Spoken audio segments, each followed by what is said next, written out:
એવું તે પકોડી વાળો ભાઈ શું કીધું તો આપણાથી સહન ના થયું. રાધે રાધે મિત્રો, તો કેમ છો બધા? તો સ્વાગત છે તમારો અમારા નવા મિની બ્લોગમાં. હો જય સૂર્યદેવ. અલ્યા આ હવાનો સકડી વાળો છેતરી ગયો છું. ક્ષણ્યામાં તો કઈ છે જ નહીં. થોડુંક ધ્યાનથી જોયું છે અને ખબર પડી ગઈ કે ચાના વાંક છે.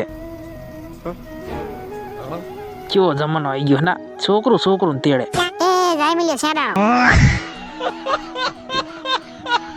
પ્રેમ ગોરી તારો સાથ નહીં છૂટે રે. અત્યારે હું થોડીક તરસી હોય એટલે આને કાંઈ કહેતી ને એક ધોતે લાસી દો.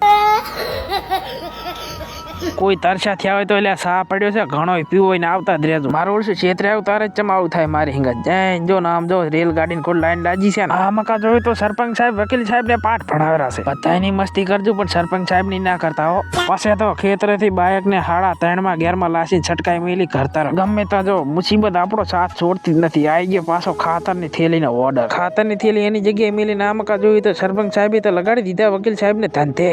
अच्छा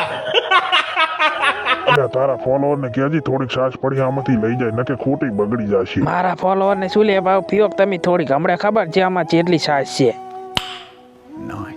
એટલે મેં તો ખાલી એમાં ઘઉં દવાય તો આ ચીલ વધારાનો ચાથી નીકળ્યો છે. 2 દાડાથી હાબુ નતો કાળો કરે મેં લાયા તો કાળો કરી નાખ્યો એને. પછી તો આવી ગયા પેટ્રોલ પંપે ડીઝલ લેવાનું. પેટ્રોલ પંપ વાળાને કીધું તારાથી ભરાય એટલું ભર ડીઝલ આજ તો. तेरा बाप यहाँ छोड़कर गया था कि तेरी माँ? તમને પકોડી ભાવતી હોય તો લાઈક ફોલો કરતા જાજો. ધીસ ઇઝ અમાર ગામના નેહાળીએ. ધીસ ઇઝ અમાર ફુલાવા. અબે સાલે નરેશભાઈ ને આપણા બાઇકમાં બેહા લીધે પણ આ શું કે છે? ભરાલે પેલી પકોડી હંતા દો. આ તમારા ભાભી હાથું પકોડી લીધી છે મેં તો. ઘરે આવીને જોઈ તો અલે એ નાનો છોકરો છું તારા જેવો ગાડો નથી પકોડી હંતાડી લઈને જાયરો છે. પાછા દુકાને આવીને જોયું તો શ્યામાન આવલ પડી તો મેં કીધું લાવો આપણે હવે શ્યામાન ગોઠવી નાખો. શ્યામાન ગોઠવી પણ તમે શું આ તો બ્લોગ જુઓ પણ ફોલો નથી કરતા હો તમે.